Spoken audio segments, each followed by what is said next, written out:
morning, true crime friends. How y'all doing? Oh my God. You know how much I love closing arguments. Okay. I have to calm myself down. I'm taking many cleansing breaths because I need to calm myself down so we can talk about closing arguments in the state of Idaho versus Chad Maurice Daybell, day 31. Y'all, this should have been called the Lindsay Blake Show. Did you see it? Did you see her give the closing arguments? Okay, so first, let me explain what happened.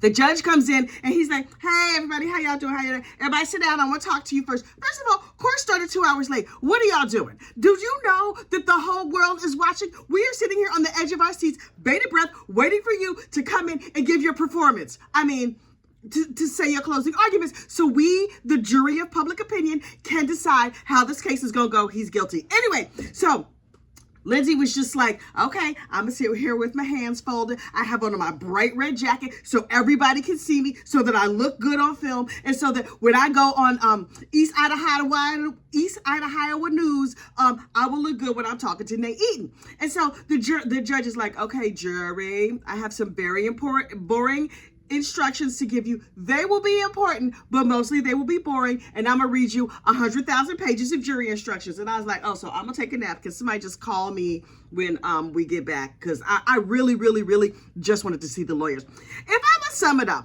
basically what the judge said was, number one, you can have all the exhibits back there in the back room, but you cannot have the pickaxe and the shovel. For safety reasons? What do you think they're going to do with that pickaxe? They're going to perform experiments? Okay, I'll tell you what. You lay down. I'm going to pickaxe you. I'm not even entirely certain what a pickaxe is. It looks like something miners would use. Why would a regular person have a pickaxe? But listen, I'm not an outdoor cat child. I like nature in pictures, not actually in real life being out in it. So maybe people use real pickaxes, just not me. So anyway, he was like, you can't have the pickaxe, you can't have the shovel, but if you would like to practice whacking one another with the shovel, you could come here in the courtroom and you can like whack each other out here. And I was like, okay, cool. Thanks so much, Mr. Judge. And then he was just like, also, there is no verdict by lot. And I was like, say what now? He's like, yeah, you can't just like flip a coin or whatever. Y'all all have to get together and decide that he's guilty. We know that they're going to decide he's guilty, right? Can we just touch and agree that Chad Daybell is so guilty? And I was like, okay, that's all we need to know for jury instructions. Thanks so much. And he was like, Mrs. Blake, Lindsay, girl, come on up here. Come on down. It's your time on The Verdict is Right. So she's like, Your Honor, I'm planning a full interpretive dance performance, so I'm going to need 5 minutes to set up all my tech. And I was like, wait. Is Miss Lindsay going to do like a laser light show or something? Ooh, child, I was perched. I was ready. I needed to see all of this. So she took her time and she set everything up, and I was like, boom. And then in my mind, the lights went down, and then you hear voiceover over a black screen, the jail call. You are receiving a call from Global Tellink, blah, blah, blah. Whatever they say at the beginning of jail calls, because child, I don't talk to people in jail. I barely talk to people in real life. But it was the call between Chad and Lori. She's already in jail. He's over there at the unalive property, and the cops are searching in the backfield. And she's just like, hey, how you doing? I'm feeling great today. My ticklish brain is extra ticklish, so I'm real happy. And Chad, in very slug fashion, was just like, hello, the cops are here. Wah, wah. Child, I don't even know what else he said. He was very sad and very depressed sounding. It was very clear to him that he was about to get found out. But oh, the devil done got in my throat. Hang on for a second. So Lindsay Blake didn't even play the call all the way through. She stopped it at a very dramatic point. And then she was just like, sex, money, power. That's what we're here for. And I was like, oh, I love her performance already. 5 stars. He's guilty. Okay, wait. I should probably listen to the rest of it. And so then she was just like, listen, let me take you back to what happened way back in the day. You see, he was married to somebody else. She was married to somebody else, and she was flirting. Yes, we have seen her. She's a salacious trollop, but she can flirt. She's allowed to flirt. But you know what? He was receptive. And she was like, are you scared? You know you want a blonde cutie like me. I'm super crazy. I'll believe anything you say, and I'll do things your wife would never dream of. I'm going to let you do it in the no-no place. All the no-no places. My ears, my armpit, my everything. And he was like, oh God, every orifice. Oh my God. And so she was just like, follow me and I will take you to heaven. I mean, that is not a quote, but that's the general idea of what she said. For whatever reason, she decided that this slug of a man was super sexy. I think because he was like a big muckety muck in the crazy prepper Mormon LDS world. And she was like, you know what? I have a husband who earns a nice living, who has me living in very fine style. And that's great because I do enjoy money, and all this cute does not happen naturally. I got Botox, I got hair dye, I got cute clothes, I got to work out at the gym. I have things to do. But you know what I need? I need somebody who is my spiritual equal. And by spiritual equal, I mean crazy. And so she was just like, that Chad Daybell, clearly he never in a million years could get a woman like me. So I'm going to go and I'm going to flaunt my goodies to him. And then he will make me like a goddess or something like that. And so she's just like, hey there, big boy. You're looking awful fluffy. I think that's what happened when she poked his little tummy. Anyway, he was terrified. He probably wet his pants a little bit. But, you know, he fell in line with a quickness. And he was just like, Lori girl, I have written us this wonderful fancy story called The James and Elena Story. And we lived in the time of Christ. And Jesus was my BFF. And you knew Jesus too. And me and you used to hang out on the dusty streets of Jerusalem. Is this sexy, sir? The dusty street. Listen, none of my intimate fantasies include dust. I don't know about you, but I'm like, Okay, so y'all gonna triangulate Jesus in your madness and in your adultery. Okay, y'all going to hell. Gasoline draws on going to hell. Hardcore hell. Express bus to hell. But okay. So he was just like, me and you was friends with the Savior, and we used to hang out with him over at the market and stuff. And then we would go back to our tent and do nasty things to each other. And it was fabulous. And she was like, this is great. I love it. You know spiritual things. I really enjoy having all this money from my husband, Charles, but you fulfill me spiritually. And I think you're going to fulfill me in other spots too. So anyway, he was just like, okay, I'm writing this story for you and I'm going to send it to you over text and email bit by bit by bit.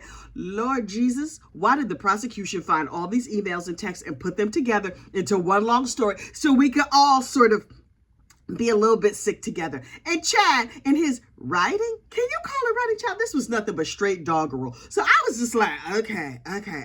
He's like, James, which was Chad, fell in love with Elena. Okay, whatever. And he experienced the scientific phenomena known as loin fire. Sir, I'm experiencing the scientific phenomena known as dry heaving. What are you talking about? Loin fire? Sir, I don't know if you know things like I know things, but if you have fire in your loins, you usually need to see a doctor. Like you need a cream or something. Like, okay, fire crotch, keep talking, tell me more. And so he was just like, I loved you and you loved me, and I'm going to make predictions about the future. Me and you, we're going to be together. And she was like, oh, really? It's a whole bunch of people in the way first. And he was just like, the Lord has revealed to me that it's okay for us to unfortunately unalive them, but don't worry about it. Extreme changes are coming soon and I welcome them. And I was like, sir, I too can now see into the future, mostly because it's in the past. And yes, extreme changes are coming and you might be welcoming them now, but not for long, sir, not for long. So then Tyler goes missing, right? And so people was like, hey, Chad, where'd Tyler go? And he was just like, she didn't really like people. She especially didn't like me. Sir, that, I don't know if you know, that's not a reason to disappear somebody. But he was still over there pretending to be a regular funeral potato Mormon. Now listen, I know it's not a lot of new people on this channel, so I'm just going to bring you up to speed, right? Regular Mormons, nice people who just have like family home evening and stuff. Those are the funeral potato Mormons. We call them fumos because, you know, they always trying to get a fumo. You know, they about to recruit you right now. They're going to offer you a Book of Mormon if you watch their videos right now. So, okay, our fumos, those are our friends and we like them very much. Now, next is the better than you Mormons. Oh, they're better than you. Oh, they reading all the extra books. They go into extra studies. They own Facebook groups. They own their private groups. They're preparing up people. They're better than you. They're way more Mormon-y than you. But they're not out here, unfortunately, unaliving people. And so the few mo's are like, oh, I know some better than yous, but they still my friends. They're just a little bit like, they're a little too much. I just want to do Sunday and Monday night, and then other than that, like, I got other things to do except for besides go to church. Anyway, so we have the few mo's, and then we have the better than you mo's, and then sometimes the better than you mo's study too much, and then they become zombie Mormons. Now, our zombie Mormon friends, those are the ones who feel like Jesus says it's okay for them to unfortunately unalive others. For the record, we here at Gossip, Rumor, and Innuendo are fine with the few mo's, although we do not want to be recruited, so please calm yourself down. We are fine with the better than you mo's. Now, we don't like them that much. We talk behind their backs, but they're still fine human beings. The zombie Mormons, we don't got no time for that. Nope. Also, unalivers in general are not endorsed by Gossip, Rumor, and Innuendo. Just in case you were wondering, in case you needed to know. So anyway, all the little friends and neighbors there in Rexburg, they was just Fumos. And we like the Fumos. Okay, cool. So the Fumos was like, Chad, we out here about to go recruit a Fumo, but where's JJ and them? Where's Tylee? What happened? And he was just like, I don't know. School. Not buried in my backyard. Absolutely not buried in my backyard. So, please don't look there. Anyway, so the kids disappeared, and then Tammy dies. And look, the Fumos was like, I think he did that. Immediately. This is the thing that was shocking to me. All the Fumos was looking around like, you think he did that? I think he did that. Child. Look, I was like, quiet as is kept. Them Fumos was over there gossiping. Oh, at the Relief Society, all the ladies was getting together like, hey, you want some ambrosia salad? Did you hear about Chad Daybell? Anyway, so hang on. I done talked my throat dry already. Okay, so look, Tammy dies. Are these the extreme changes you were talking about, Mr. Chad? Okay, because that is an extreme change. Your wife has slipped the surly bonds of this earth. Okay, cool. But at Tammy's funeral, Chad got up and he made a speech. Now listen, all the regular Fumos was like, we were surprised he spoke, because normally a decent Mormon husband would be too all caught up and upset that his wife had died to speak. But he was like, I will stand up here and speak. He gave a real boring talk where he crap talked his wife at her funeral. Listen. What you're not going to do is talk mess about me at my burial. I will haunt you from here to forever. He told me, oh, she's lazy. She was hard to live with. Sir, you're lazy and hard to live with. What are you doing? At that point, they should have just gone right up there on the stage and slapped the cuffs on him and let that be that, because that was a mess. And so I was just like, okay, but we know all this because the neighbors and the friends got up there on the stand at trial and they testified that he was talking all kinds of mess about her at the funeral, and we thought he was guilty then. But we were just like, well, we are nice Mormons and we are just going to give him the benefit of the doubt with a hint of side eye, and we going to wait and see. Then they brought in Melanie Gibb. Now listen, Melanie Gibb pretends to be a Fumo. She acts like a better than you Mo. She's really a zombie Mormon, because Melanie Gibb, friend to Chad Daybell and Lori Vallow Daybell, knew or should have known. I think she knew though that these kids was no longer on this mortal coil, and she's like, so they passed. What you want from me? They just went on to see Jesus ahead of us, so it's all fine. And then they were like, we have triangulated. Mr. Police, I know you looking for the missing kids. Call Melanie Gibb. And Melanie was like, what? Now listen. You could be out here committing crimes. You could be unfortunately unaliving people. But what you're not going to do is have my name in your mouth. Oh, no. You not triangulating me in your unaliving. You can triangulate Jesus. No problem. Go talk all you want about Jesus. What you're not going to talk about is me. And so she's like, I'm out. Hello, police. Let me tell you everything. Because what I'm not going to do is go to jail. And listen, while I think that Melanie Gibb is garbage, I'm not mad at her for covering her behind. Child, Melanie is like, I am not built for jail. The threat count, although she's terrible, the food is probably bad. I can't look down on others. No, I'm not going. So she was like, I will tell you everything. What do you need to know? I think the kids might be buried someplace. You should go look over there at the Yellowstone. Child, it's a whole lot going on. You want to know everything? I'm going to give you all the details. And if you need more information, call Zulema. Now, Zulema, Lord Jesus, Zulema.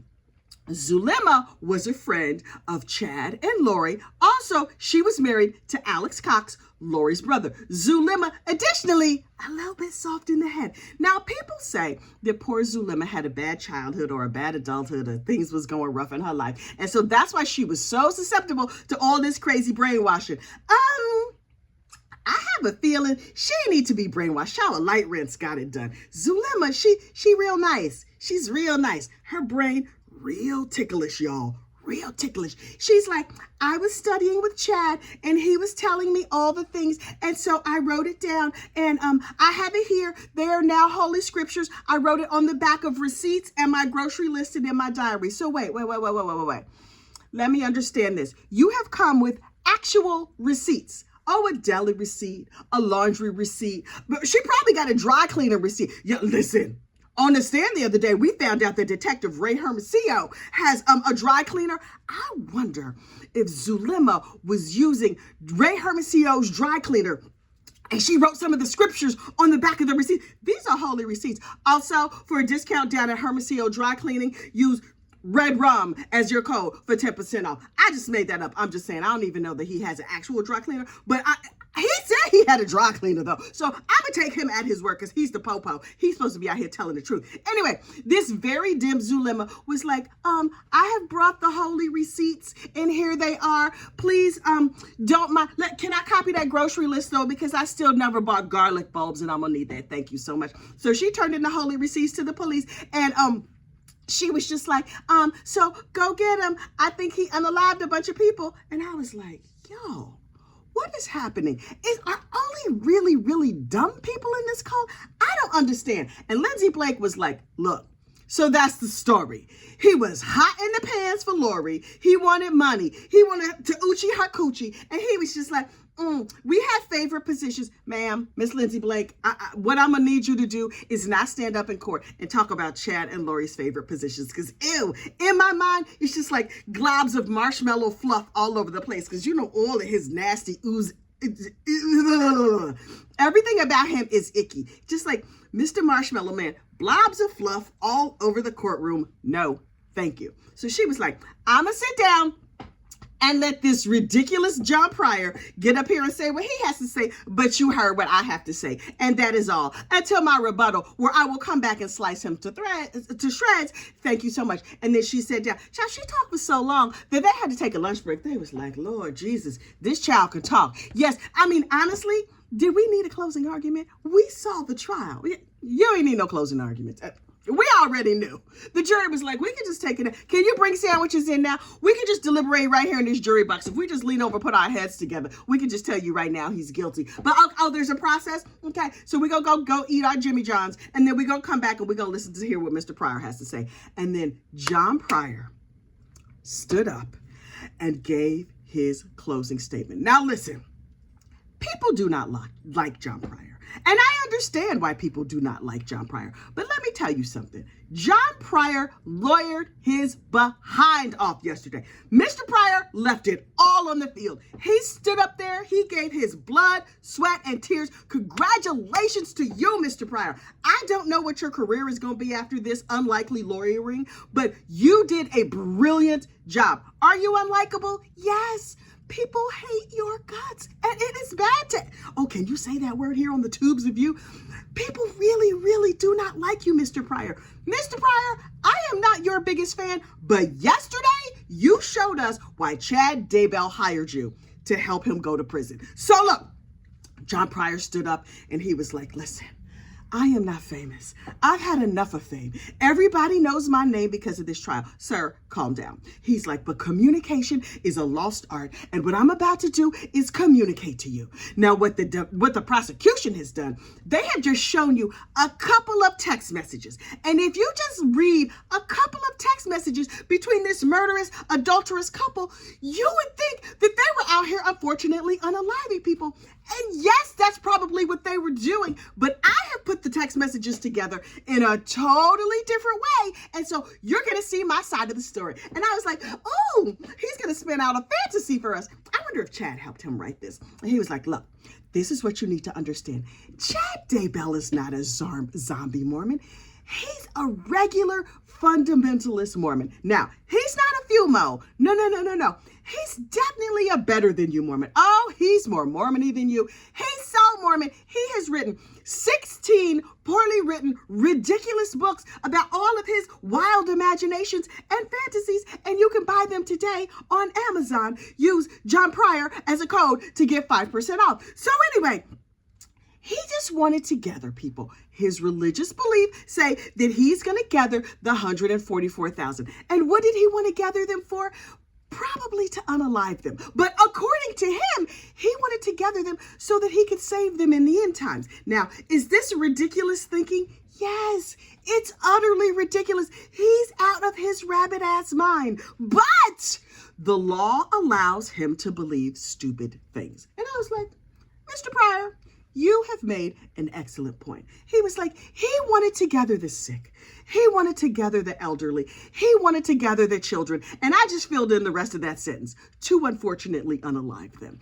Was he going to make Soylent Green? I think he was going to make Soylent Green. If you know what Soylent Green is, you're old. Anyway, he was just like, did he have extreme beliefs? Yes, he's stupid. Look at the man. Would you follow him anywhere? No, because you have a brain in your head. But the law allows for him to be an idiot. Being stupid is not a crime. Now, maybe it should be, but it is not. He's a weirdo. I don't like him either, but I got a whole farm out of this, so what you want from me? And I was like, you know what, Mr. Pryor? I am suddenly team John Pryor. Now, I would still convict your client, but you were making a lot of sense. He was just like, Chad is the real victim here. And I was like, say what now, sir? Say what? He was just like, He is the victim of a romance crime. You saw that scandalous trollop he married, but before her, he married Tammy. Have you ever met a more boring woman in your life? She had a boring haircut. She had boring glasses. She had a boring life. For fun, she played Candy Crush. That is all the excitement she ever had in her life. Zumba classes and Candy Crush. It was a sad existence. But Chad here, he wanted more fun. He wanted to spread his marshmallowy goodness all over to all the ladies everywhere. But look at him. Nobody wanted him. Nobody wanted him. And then a lady with a real ticklish brain and a hot body came up with some crazy ideas, and she was gonna Uchi his coochie, and he was like, yes, please, may I have some more? And so he's stupid. So to recap, he's a weirdo. He believes dumb things. He writes stupid books, and he's entitled to all of that under the law. And so what we believe is that he was a victim of a romance scam by Lori Vallow Daybell and her brother Alex Cox. You know what? He was going to be the next victim. And to that I say, probably. Because listen, think about it. Lori thought she was going to get $1 million when she unfortunately unalived Charles. Instead, she ended up just getting $4,000 a month. Chad was like, don't worry about it. Me and your crazy brother Alex have knocked off my wife, and I have $300,000. I don't know if you know math like I know math, but child, I know gold diggers. Lori was never going to be happy with that $300,000. She was going to be like, baby, I love you so much. While we plan for the end times, let's take out a big giant life insurance policy on you. And then suddenly she was going to declare him a zombie because she's a goddess. She's a goddess of the crazy hospital. She's not a goddess here on earth or in the afterlife, but child, you ain't heard that from me. So anyway, do I believe that she was going to unfortunately unalive him? Yeah. Probably inside of a year, but we didn't even get that far because the kids went missing. And so this arrest probably saved Chad's life. And so I was just like, okay, Mr. Pryor is making excellent points. It's not going to keep his client off death row. But yes, he is making excellent points. Mr. Pryor went on to say, Tammy was sick. She was sick. She was lazy. She laid in bed and played games all the time. Yes, she did Zumba and high fitness and some sort of weird tap dancing thing that they call, what is it they call? Clogging, stomping, some sort of Irish dance situation. I do not understand. But that's something they do over there in Idaho, Iowa. I can't keep track of what them people be doing. Shoot, I can barely find it on the map. Anyway, Mr. Pryor was like, Chad was a traditional better than you Mormon. And that, my friends, is not a crime. And I was like, right. Okay, Mr. Pryor, I really appreciate the way that you spun that fantasy tale. I myself enjoyed it a whole lot. Now, your client is still going down. He ain't going to jail forever, ever. But I, Mr. Pryor, would personally like to thank you for this madness that you have had to deal with for 4 years. You did get a farm out of this. Now, does it have dead body juice on it? Yes. Will you ever be able to sell it? Absolutely not. Although that ridiculous Emma Daybell and her husband Joe, they'll buy it if they can get the money together. But I'm just saying, I want to commend you on a job well done. Lindsay Blake was like, okay, is he done? Because I got things to say. Let me just wrap up and tell you why Mr. Pryor is dead wrong. Emma and Joe Murray are garbage, and you need to send this dude to jail. And I was like, Lindsay, girl, I'm listening to every single word you have to say, although you don't have to rebut a thing because I believe you, girl. I believe you. And she was like, okay. Mr. Pryor pointed out that Chad was not charged in all these other unfortunate unalivings that happened. And to that I say, yet. Was he charged in the unfortunate unaliving of Lori's first husband, Charles? No, not yet.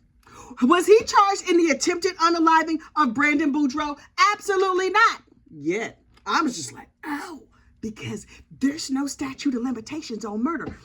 Chad, while he's over there on death row or in prison for the rest of his life or whatever they do with him, because you know he's gonna be found guilty. He hasn't been charged yet. And if he happens to get off on some of these other charges, we just gonna loop him right in, because we still have all them text messages. Chad was still things we could say. But also, don't forget the neighbors. When Chad talked about Tylee, he said, Tylee, when he talked to the neighbor about Tylee, he was like, Tylee did not like people and she did not like me. Also, at the time, Tylee was missing and he was speaking of her in the past tense. And I was like, right.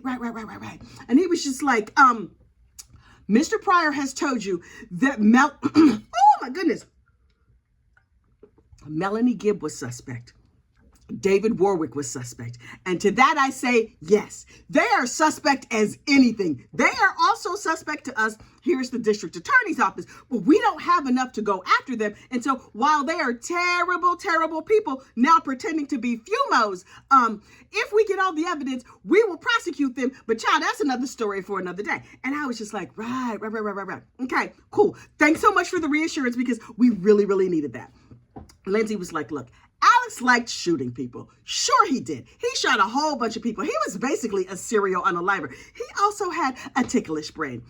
Chad's kids, Garth Daybell and Emma Daybell Murray, brainwashed. Again, a light rinse probably got it done. So can you go by them? No, they still live in the house with the dead body juice on it. So why would you go by them? Listen to us, this state. We have spent all of this time going over everything. Even when we tried to say to them, hey kids, you want to see your mom's autopsy results? And Emma, with her robot self, was like, no, I would not like to see the autopsy results. I got a little robot on my daddy's side. Plus, my brain has been lightly rinsed, and I believe every foolish thing my daddy has said. No, he was not Uchi in that woman's coochie, and so I believe he will be set free. Emma, girl, it's going to be a bad day. Oh, it's going to be a bad. I kind of feel sorry. Honest to goodness, I feel sorry for Emma, because yeah, she's unlike. She about to lose her job. Would you want this woman to be your child's third grade teacher? No. Nope. Not at all. She over there doing unalive math with the kids. Like, no, If you have one mother and your father has one mistress and then he unalives your mom, how many mistresses are remaining? Like, Nope. And Chad was like, I give patriarchal blessings. I help people slip the surly bonds of this earth. And I will likely be the savior in the next life. Newsflash, Chad Daybell, you will not be the savior of the world. Now, will you be sacrificed potentially on a cross? Yes, because they have the unalive penalty over there in Idaho, but they don't have the drugs to give you the lethal injection. They don't have a facility to do the firing squad like they said. I personally have voted for stoning by potato, but I don't know if that's going to happen. Also, maybe 10, 12 years, when they figure out this unaliving people, if it's a cold winter that year and they freeze up all the potatoes, then they can use them to stone Chad. Can I come? I will buy a ticket to that. Will I buy a ticket to CrimeCon? That seems too people-y. But to go stone Chad Daybell? Maybe we should not discuss this in public. We might need to discuss this in the back room in the member spaces. But look, Everybody sat down. It was all said and done. We are now officially on verdict watch. Y'all, when this verdict comes in, I might tinkle a little bit. I might have to get me some Depends for when the verdict comes in because I'm so excited. Ooh, I love a verdict. Okay. I'm going to calm myself down. Me and you are going to watch the verdict together. Okay, not together, because I probably won't go live. I really do not enjoy lives that much. But I will be there when the verdict happens. Will I have a video? Oh, child. Oh, I'm going to have a video. I will react. I react to everything. I kind of react to nothing half the time. In the meantime, there's a lot of other content on this channel. Look, check out. I highly recommend Apropos of Nothing. Just like little snippets of little stories from my life of different things that happen. You can become a member. There's like 300 and some odd videos in the member space. It's just me and the members having little private conversations about things. And my language might be a skosh dirty, so govern yourselves accordingly. Anyway, click around the channel, like this channel, subscribe to this video. I think I said that backwards. Share these videos with your friends, and welcome to all of our new true crime friends. We now have 8,000 subscribers to this channel. That is crazy to me. Not that long ago, there was like 300 people here, and I was over the moon at the 300. So now I'm a little bit red-faced and embarrassed that so many people are seeing me. But listen, welcome, and I will see you when the verdict comes in. Bye.